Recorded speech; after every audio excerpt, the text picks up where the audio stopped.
পাকিস্তানের বিপক্ষে বাংলাদেশ যেই টেস্ট সিরিজে খেলবে, দুটো টেস্ট অনুষ্ঠিত হবে। বাংলাদেশের রাজনৈতিক পট পরিবর্তনের আগ পর্যন্ত আমরা দেখেছিলাম যে ক্রিকেট বোর্ড কেন্দ্রিক যে বক্তব্যগুলো এসেছিল, কারা খেলবেন কারা খেলবেন না, দুজন ক্রিকেটারকে নিয়ে খুব স্পেসিফিক ভাবে আলোচনা হয়েছে। তাদের একজন হচ্ছেন তাসকিন আহমেদ, কারণ সামনে যেহেতু তুলনামূলকভাবে স্পোর্টস বা ক্রিকেট খেলাটা কম, তাই Taskin he was eager to play at least one test. এবং সেই আলোচনাটা আমরা শুনেছি, তাসকিন নিজে বলেছে। বাংলাদেশ ক্রিকেট বোর্ডের পক্ষ থেকেও তাসকিনের ব্যাপারে আমরা একটা মনোভাব লক্ষ্য করেছিলাম, যেটা পজিটিভই বলা যেতে পারে। আরেকটা ইস্যু ছিল সাকিব আল হাসান টেস্টে খেলবেন কি খেলবেন না। এখন থেকে মোটামুটি সপ্তাহ তিনেক আগের যে পরিস্থিতি ছিল, যখন সাকিব আল হাসান একটা বিশাল পাওয়ারফুল সামওয়ান ছিলেন, তিনি যাই চান সেরকমটাই আসলে বাংলাদেশ ক্রিকেট বোর্ড বিভিন্ন সময় করে, এবং সেটার ধারাবাহিকতা পাকিস্তানের বিপক্ষে বাংলাদেশের যে সিরিজ সেখানটাও থাকবে। এবং সেই ধারাবাহিকতায় সাকিব আল হাসান তিনি তার অবশেষে মোটামুটি একটা দয়া করে বাংলাদেশ ক্রিকেট বোর্ডকে কনসেন্ট দিয়েছিলেন যে তিনি খেলতে চান। সাকিব আল হাসান বাংলাদেশের হয়ে পাকিস্তানে খেলতে চান, এই আলোচনাটা যখন হচ্ছিল এবং যত সিরিজ এগিয়ে আসছিল, তার মাঝখানে বিশাল রাজনৈতিক পট পরিবর্তন হয়। এখন যেটা অবস্থা দাঁড়িয়েছে, বাংলাদেশ দল আর খুব বেশি দিন নেই, সপ্তাহখানেকের মধ্যে পাকিস্তানে উড়াল দেবে এবং টিম ডিক্লেয়ার করা হবে। গাজী আশরাফ হোসেন লিপুর নেতৃত্বাধীন যে সিলেকশন প্যানেল, সেই প্যানেল টিম ডিক্লেয়ার করবে। সেই দলে সাকিব আল হাসান থাকবেন কিনা এটা নিয়ে একদিন আগে আমরা দেখেছি ক্রিকেট অপারেশনস ম্যানেজার শাহরিয়ার নাফিস, তিনি যখন তার বক্তব্য দিচ্ছিলেন, কিছুটা শঙ্কা, সংশয়, অবিশ্বাস, আস্থাহীনতা, মানে যদি কিন্তু হিসাব নিকাশগুলো ছিল পট পরিবর্তনের কারণে, সেটা নাফিসের ব্যক্তিগত মতামত না। কিন্তু সাকিবের পক্ষ থেকে যে আলোচনাটা আসলে করতে চাই, শর্ত দেয়া হয়েছে বাংলাদেশ ক্রিকেট বোর্ডের যারা করেসপন্ডেন্স করছেন সাকিবের সাথে, সাকিব শর্ত দিয়েছেন, বা সাকিবের সাথে যে আলোচনাটা চলছে সেটা হচ্ছে পাকিস্তানের বিপক্ষে তিনি খেলবেন। মানে সাকিব এখন পর্যন্ত সেরকম একটা অবস্থায় রয়েছেন শর্ত সাপেক্ষে, কিন্তু তিনি বাংলাদেশে পা রাখবেন না। তিনি পাকিস্তানের বিপক্ষে টেস্ট সিরিজে খেলতে চান, কিন্তু সেটা তিনি সরাসরি পাকিস্তানে গিয়ে।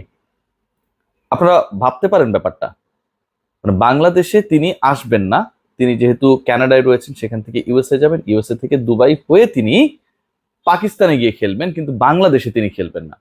একজন ক্রিকেটার বাংলাদেশের হয়ে প্রতিনিধিত্ব করবেন, এখন পর্যন্ত যদিও তিনি সিলেক্টেড না, তিনি খেলা না খেলার আগে সিলেকশনের ইস্যুটা অবশ্যই আসবে, কারণ তাকে তো সিলেক্টেড হতে হবে, তারপর না তিনি ডিসাইড করবেন তিনি খেলবেন কি খেলবেন না। যেই করেসপন্ডেন্সটা চলছিল সেখানটায় সাকিব আল হাসান মোটামুটি যে ভাইবসটা দেওয়ার চেষ্টা করেছেন, বাংলাদেশ ক্রিকেট বোর্ডে একাধিক পরিচালক যারা এটার সাথে তুলনামূলকভাবে একটু বেশি কম বেশি হলো যুক্ত, তারা আমাকে শেয়ার করেছেন যে সাকিব, এবং বিব্রত হয়েছে বিসিবি, যেই দলের হয়ে যেই দেশের হয়ে খেলবেন, যেই দলের জার্সি ক্যারি করবেন, সেই দেশে তিনি আসবেন না, অথচ তিনি মেজর লিগ ক্রিকেট খেলার জন্য ইউএসএ তে যেতে পারেন, তিনি কানাডায় গিয়ে টি-20 ফ্র্যাঞ্চাইজ টুর্নামেন্ট খেলতে পারেন, গ্লোবাল টি-20। কিন্তু বাংলাদেশের হয়ে, জাতীয় দলের হয়ে তাকে যদি দলভুক্ত করা হয়, তিনি বাংলাদেশে আসবেন না, তিনি ডাইরেক্ট পাকিস্তানে চলে যাবেন। বাংলাদেশে একজন ক্রিকেটার, তিনি ইউএসএ যেতে পারেন, তিনি কানাডায় যেতে পারেন, তিনি দুনিয়া ঘুরতে পারেন, কিন্তু বাংলাদেশে তিনি আসতে চান না। বাংলাদেশ ক্রিকেট বোর্ড এই মুহূর্তে একটা বড় ধরনের সিচুয়েশনে পড়েছে, যেখানটায় সাকিব আল হাসানকে প্রথমত দল থেকে বাদ দেয়া, সাকিব আল হাসানের ঔদ্ধত্য, সাকিব আল হাসানের সাধারণ মানুষের সাথে প্রতারণা, সাকিব আল হাসানের তার হয়ে যারা কাজ করেন আমাদের শ্রমিক ভাইয়েরা, তাদের সাথে প্রতারণা, কাকরার যে চাষিরা রয়েছে তাদের প্রায় 1 কোটি টাকা তিনি মেরে দিয়েছেন, এরকম রিপোর্ট এসেছে। সে স্ক্রিনশটগুলো আপনারা দেখেছেন হয়তো, বিভিন্ন নিউজ পোর্টালে এসছে। তো এরকম একটা সিচুয়েশনে এই বিতর্কিত ক্রিকেটারকে বাংলাদেশ ক্রিকেট বোর্ড প্রথমত দলভুক্ত করবে কিনা সেটা নিয়ে একটা বড় দ্বিধার মধ্যে রয়েছে। যদি দলভুক্ত করে, বাংলাদেশ ক্রিকেট বোর্ড কেন্দ্রিক অনেক অনেক ধরনের অবজারভেশনস রয়েছে পাবলিকের, তিক্ততা রয়েছে পাবলিকের, অপছন্দ রয়েছে পাবলিকের, ইমেজ সংকটও মাঝখানে অনেক তৈরি হয়েছিল নানা ইস্যুর কারণে। তো সাকিবকে যদি, এরকম একজন ক্রিকেটারকে যার ইমেজ তলানিতে, যার ফর্ম তলানিতে, যার কমিটমেন্ট তলানিতে, যিনি বিদেশে গিয়ে খেলার জন্য কোনো ধরনের শর্ত দেন না, কিন্তু বাংলাদেশের হয়ে খেলার জন্য বাংলাদেশে আসতে চান না, ডিরেক্ট পাকিস্তানে চলে যেতে চান, এরকম একজন ক্রিকেটারকে Bangladesh cricket board finally selected করবে কি করবে না, সেটা নিয়ে একটা বড় ধরনের ডিবেট বা আলোচনা চলছে। এখন ক্রিকেট বোর্ডের তো মোটামুটি 10-12 জন পরিচালক, পরিবর্তিত পরিস্থিতির কারণে অনেকটা উধাও এই মুহূর্তে, এটা আসলে তাদের কিছু করার নেই, যেহেতু এটা রাজনৈতিক ভাবেই বোর্ডগুলো পরিচালিত হয় এবং সবাই কম বেশি রাজনীতির সাথে যুক্ত দেখে তারা এখন অ্যাবসেন্ট, এটা খুব স্বাভাবিক।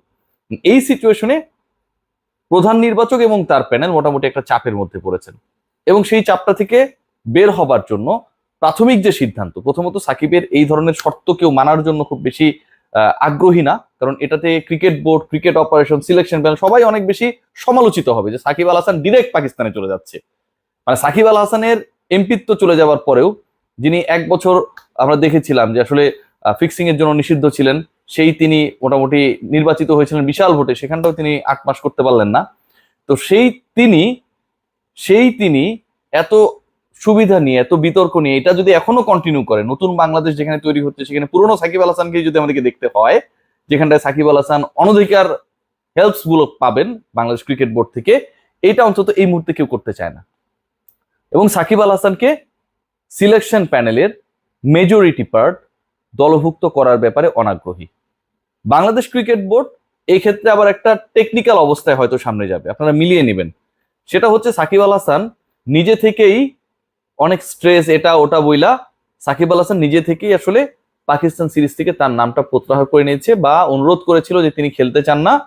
এই কারণে বিসিবি ফাইনালি তাকে 15 সদস্য 16 সদস্যের যে স্কোয়াডটা হবে টেস্ট টিম, সেখানটায় রাখেনি। এরকম একটা আলোচনা সামনে তৈরি হবার যথেষ্ট কারণ রয়েছে, উপাদান রয়েছে, এবং এরকম পথেই বাংলাদেশ ক্রিকেট বোর্ড সবসময় তো আসলে ডিফেন্সিভ ওয়েতে খেলে তারা যাচ্ছে। আরেকটা ব্যাপার একটু আপনাদের কাছে ক্লিয়ার করি, সেটা হচ্ছে দলের মানে কি বলবো, মেজরিটি পার্ট, বাংলাদেশ দলের মেজরিটি পার্ট যে ক্রিকেটাররা যারা দলের কাছাকাছি থাকেন এবং যারা দলে নিয়মিত থাকেন, সেই ক্রিকেটারদের মধ্যে সাকিব কেন্দ্রিক একটা বড় ধরনের বিদ্বেষ তৈরি হয়েছে, সাকিব কেন্দ্রিক একটা বড় ধরনের চাপা অসন্তুষ্টি তৈরি হয়েছে। এর আগে এমন একটা অবস্থা ছিল যে সাকিব আল হাসানের ব্যাপারে কারো কোনো কিছু বলার ছিল না, he is the king maker. K captain হবে, কে ভাইস ক্যাপ্টেন হবে, কাকে বাদ দিয়ে দিতে হবে, কার ক্যারিয়ার খেয়ে দিতে হবে, কোথায় কোন গুটিবাজি করতে হবে, এগুলোতে Shakib Al Hasan he played a big role. Shakib যেহেতু এখন সব দিক থেকে তার বিতর্কগুলো সামনে আসছে এবং জনসমর্থন, একজন ক্রিকেটার সাকিবের মতো একজন পপুলার ফিগার, যিনি শুধুমাত্র রাজনৈতিক লোভে পড়ে যেখানটায় হিরো হওয়ার কথা ছিল সেটা তিনি হতে পারলেন না, সেই সাকিব আল হাসানকে বাংলাদেশের দর্শকরা অনেকটা প্রত্যাখ্যান করেছে, অনেকটা কি মেজরিটি 99% দর্শক প্রত্যাখ্যান করেছে। সো এই বাস্তবতায় যে ক্রিকেটাররা তার সাথে ড্রেসিং রুম শেয়ার করেন, যে ক্রিকেটাররা তার সাথে একই দলের হয়ে খেলেন, তারাও আসলে যথেষ্ট পরিমাণ অসন্তুষ্ট। তাদের মধ্যে ডিসকাশনস রয়েছে, অনেকের ক্যারিয়ার তিনি খেয়ে দেওয়ার ক্ষেত্রে একটা বিগ রোল প্লে করেছেন, এবং তারাও চান না সাকিবকে নিয়ে নতুন বাংলাদেশ, আগামীর বাংলাদেশের ক্রিকেট দলটা এগিয়ে যাক। সো আমি যদি সাম আপ করি, যে ব্যাপারটা দাঁড়ায়, সাকিব আল হাসান মনে করছেন তিনি পাকিস্তানের বিপক্ষে খেলবেন, কিন্তু তিনি আমেরিকা কানাডায় গেলেও, দুবাই গেলেও বাংলাদেশে তিনি আসবেন না, তিনি যেখানে খেলা হবে সেখানে সরাসরি গিয়ে খেলে দিবেন, এরকম একটা আবদার তিনি করার চেষ্টা করছেন। এবং বাংলাদেশ ক্রিকেট বোর্ড নীতি নির্ধারণী পর্যায়ে যারা রয়েছেন, তারা অন্তত এই তলানির ফর্মের সাকিব, তলানির জনপ্রিয়তার সাকিবকে নিয়ে আর কোনো রিস্ক নিতে চায় না। তারা চায় সাকিবকে ছাড়াই বাংলাদেশ দল গঠিত হবে, এবং সেখানটায় বাংলাদেশ ক্রিকেট বোর্ড তার একটা ব্যাখ্যা দেওয়ার চেষ্টা করবে। আগে বলে দিচ্ছি সবকিছু, যে সাকিব আল হাসান নিজে থেকেই তার নাম প্রত্যাহার করে নিয়েছে। সো আমাদের 15 সদস্যের দলে স্বাভাবিকভাবে তিনি থাকবেন না। বাংলাদেশ দলের জন্য শুভকামনা আপনারা জানাবেন, বাংলাদেশ দল চেষ্টা করবে তাদের সেরা ক্রিকেটটা খেলার।